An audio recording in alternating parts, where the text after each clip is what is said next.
अल्लाह के पाक नाम से आगाज़ करते हैं जो बड़ा मेहरबान और निहायत रहम करने वाला है। आज हम आपको हज़रत मूसा अलैहिस्सलाम की ज़िंदगी का एक अहम वाक़या सुनाने जा रहे हैं जो कुरान पाक में भी जिक्र किया गया है। हज़रत मूसा अलैहिस्सलाम जवानी के दौर में थे। एक दिन आप शहर में दाखिल हुए। शहर बिल्कुल पुरसुकून था और लोग अपने घरों में मसरूफ़ थे। अचानक आपने देखा कि दो आदमी आपस में लड़ रहे हैं। एक बनी इसराइली था जो कमज़ोर और मज़लूम था, दूसरा किब्ती था जो फ़िरौन की कौम से और निहायत ताकतवर था। बनी इसराइली ने हज़रत मूसा अलैहिस्सलाम को मदद के लिए पुकारा। अपने इसे बचाने की नीयत से किब्ती को एक ज़ोर का मक्का मारा, लेकिन वो किब्ती फ़ौरन गिर कर मर गया। ये देखकर हज़रत मूसा अलैहिस्सलाम घबरा गए और फ़ौरन अपने रब से दुआ की, ए मेरे रब, मैंने अपनी जान पर जुल्म किया है तो मुझे मुआफ़ फरमा। अल्लाह ताला ने उनकी दुआ कबूल फरमाई और उन्हें बख्श दिया।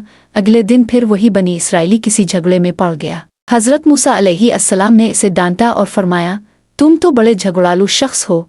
इसी दौरान कुब्तियों में से एक ने कह दिया कि कल जिसने कत्ल किया था वो यही मूसा है। ये खबर फ़िरौन तक पहुंच गई और उसने मूसा अलैहिस्सलाम को कत्ल करने का मंसूबा बनाया। इसी वक्त एक नेक शख्स दौड़ता हुआ आया और कहा, ए मूसा, दरबारी लोग तुम्हें कत्ल करने का मंसूबा बना रहे हैं, लिहाजा फ़ौरन यहाँ से निकल जाओ, मैं तुम्हारा खैर खा हूँ। चुनांचे हज़रत मूसा अलैहिस्सलाम शहर छोड़कर रात के अंधेरे में मदीन की तरफ निकल गए। वो रास्ते में दुआएं करते और अल्लाह ताला पर भरोसा रखते हुए सफ़र करते रहे। यूं ये वाक़या हज़रत मूसा अलैहिस्सलाम की ज़िंदगी का एक नया बाब साबित हुआ। ये हमें सिखाता है कि मज़लूम की मदद करना ईमान की निशानी है, लेकिन साथ ही हर वक्त अल्लाह से तौबा और दुआ करते रहना ज़रूरी है। अगर आपको ये वाक़या पसंद आया हो तो इसे दूसरों के साथ ज़रूर शेयर करें और हमारे चैनल को सब्सक्राइब करें ताकि मज़ीद इस्लामी वाक़यात और कहानियाँ आप तक पहुँचती रहें।